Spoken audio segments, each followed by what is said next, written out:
100 জন পাগলকে উন্নত চিকিৎসার জন্য প্লেনে করে বিদেশে নিয়ে যাওয়া হচ্ছে। এই পাগলদের মধ্যে একটা পাগলের নাম হচ্ছে স্মার্ট পাগল। সেই স্মার্ট পাগল ককপিটের দরজা খুলে ককপিটের ভিতরে ঢুকে পাইলটকে বলল, এই পাইলট, তুই এখান থেকে সর, আমাকে প্লেন চালাইতে দে।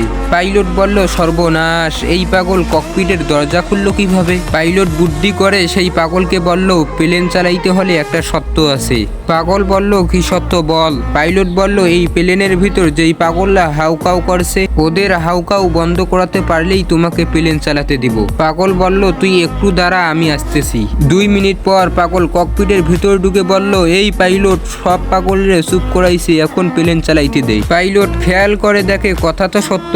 পাইলট অবাক হয়ে সেই পাগলকে জিজ্ঞেস করলো, তুমি কিভাবে এই পাগলদের কিসির মিসির বন্ধ করলে? সেই স্মার্ট পাগল বলল, আমি প্লেনের দরজা খুলে দিয়ে কইছি, বাহিরে বিশাল বড় মাঠ, তোরা কে কে খেলতে যাবি যা।